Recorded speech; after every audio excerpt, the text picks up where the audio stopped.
राम राम दोस्तों कहते हैं कि फिल्में हम इंसानों की ज़िंदगी पर ही आधारित होती है। इसलिए क्या आप जानते हैं भारतीय राजनीति में भी फिल्म नायक जैसी ही एक अनोखी घटना घटी थी। ये वो कहानी है जो केवल फिल्मी पर्दे तक ही सीमित नहीं है, बल्कि असल ज़िंदगी से जुड़ा हुआ एक मनोरंजक किस्सा भी है। तो चलिए आपको बताती हूँ उस किस्से के बारे में, लेकिन उससे पहले अगर आपने चैनल को सब्सक्राइब नहीं किया है तो बेल आइकन बटन को दबाकर चैनल को सब्सक्राइब कर लें। तो दोस्तों, इतिहास हमेशा देश दुनिया की दास्तान सुनाता है। ऐसे में इतिहास में समेटे कई किस्से ऐसे होते हैं जो रोचक तो होते हैं, हालांकि उनके बारे में ज़्यादातर लोगों को मालूम नहीं होता। कुछ ऐसा ही किस्सा भारत के गुजरात के बीच बसे हुए गोवा, दमन द्वीप, दादर नगर हवेली का है। तो बात यह है कि भारतीय राजनीति के अनोखे किस्सों के कारनामों की लिस्ट हमारे सोचने से भी कई ज़्यादा लंबी है। बात है 1498 को, जब वास्को डी गामा भारत आया और इसके 12 वर्षों बाद पुर्तगालियों ने गोवा पर कब्जा जमा लिया। 1510 से शुरू हुआ पुर्तगाली शासन गोवा के लोगों को 451 सालों तक झेलना पड़ा।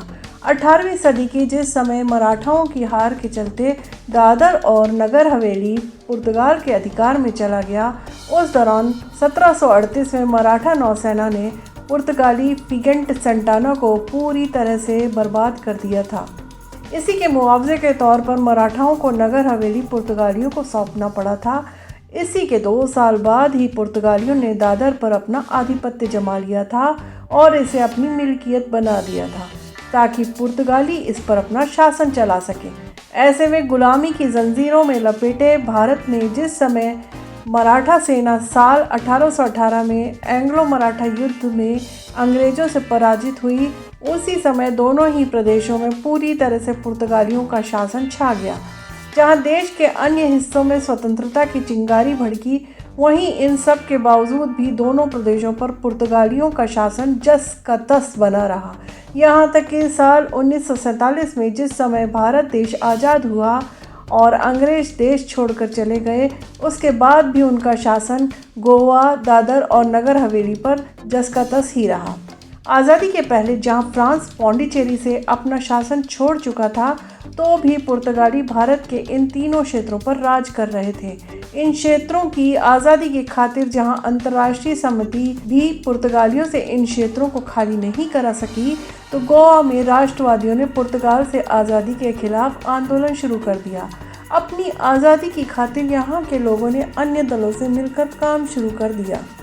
गोवा में आज़ादी की अलग जगाने वाले राम मनोहर लोहिया ने 1946 की गर्मियों में यह काम शुरू किया। डॉक्टर जूलियस मेनेंजिस के बुलावे पर डॉक्टर लोहिया गोवा गए थे, जहां उन्हें पता लगा कि पुर्तगालियों ने किसी भी सार्वजनिक सभा पर रोक लगा रखी है। ओम प्रकाश दीपक और अरविंद मोहन की पुस्तक लोहिया एक जीवनी में गोवा में लोहिया द्वारा किए संघर्ष का पूरा वर्णन है। उन्होंने देखा कि पुर्तगाली शासन ब्रिटिश शासन से भी बदतर है। डॉक्टर लोहिया ने 200 लोगों को जमा करके एक बैठक की, जिसमें तय किया गया कि नागरिक अधिकारों के लिए आंदोलन छेड़ा जाए। इसके बाद बीमार लोहिया को गोवा की सरकार ने गिरफ्तार करके मडगांव की जेल में डाल दिया। गांधी जी ने हरिजन में लेख लिखकर पुर्तगाली सरकार की कड़ी आलोचना की। दबाव बढ़ता देखकर सरकार ने लोहिया को गोवा की सीमा के बाहर ले जाकर छोड़ दिया, लेकिन तब तक गोवा की जनता जाग गई थी और आज़ाद गोमंतक दल की स्थापना की गई।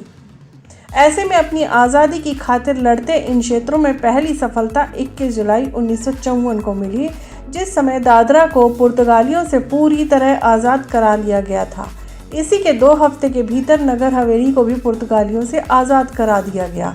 अपनी आज़ादी के बाद जहां इन दोनों क्षेत्रों ने भारत का अभिन्न अंग बनने की बात कही, तो दूसरी ओर तिरंगे और भारतीय राष्ट्रीय गान की धुन पर यहां आज़ादी का जश्न मनाया गया।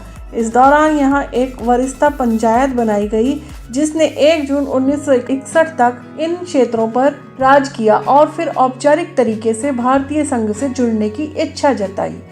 ऐसे में दोनों क्षेत्रों का एक संघीय क्षेत्र के तौर पर भारत में विलय होना बाकी था, जिसके चलते उस समय भारतीय सरकार ने यहाँ अपना एक दूत भेजा, ताकि यहाँ के प्रशासन पर पूरी तरह से नियंत्रण किया जा सके। और जिस इंसान को ये जिम्मेदारी दी गई थी वे थे गुजरात कैडर के आईएएस अफसर केजी बदलानी। दोनों क्षेत्रों का भारत में विलय कराने के खातिर केजी बदलानी को एक स्वतंत्र राज्य दादरा और नगर हवेली का प्रधानमंत्री बनाया गया, ताकि इन क्षेत्रों के प्रधानमंत्री होने के नाते वो उस समय के भारत के प्रधानमंत्री जवाहरलाल नेहरू के साथ अनुबंध पर हस्ताक्षर कर सकें। यहीं से दादरा और नगर हवेली का भारत में विलय हो गया और केजी बदलानी इतिहास में एक दिन के लिए दादरा और नगर हवेली के प्रधानमंत्री बन गए। ऐसे में दोनों क्षेत्रों को भारत में विलय के बाद बचे गोवा को भी पुर्तगाल से आज़ादी चाहिए थी, जबकि पुर्तगालियों को मालूम चल गया कि वो अब और अधिक दिन टिक नहीं सकेंगे। इसके चलते नवंबर 1961 में उन्होंने अपनी फौज के साथ गोवा के तट पर जहाज़ों और मछली पकड़ने वाली नावों पर गोलाबारी शुरू कर दी। पुर्तगाल ने अफ्रीकी देश अंगोला और मोजाम्बिक से सेना बुलवाई। गोवा, दमन और दीव में 8000 यूरोपियन, अफ्रीकन और भारतीय सैनिक तैनात कर दिए गए, जिसका जवाब देते हुए भारतीय सरकार ने दिसंबर 1961 में अपनी जल, थल और वायु सेना भेजकर पुर्तगालियों पर एक साथ धावा बोल दिया। गोवा अभियान में एयर एक्शन की जिम्मेदारी एयर वाइस मार्शल एरलिक पिंटो के जिम्मे थी।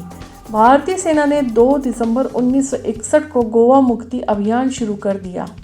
वायुसेना ने सटीक हमले किए और पुर्तगाली ठिकानों को नष्ट कर दिया।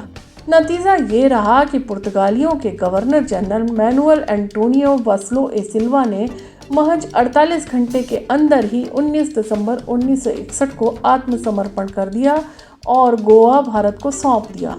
अब सोचने वाली बात यह भी है कि पुर्तगाली ही सबसे पहले भारत में आने वाले विदेशी थे और भारत से जाने वाले विदेशी भी पुर्तगाली थे।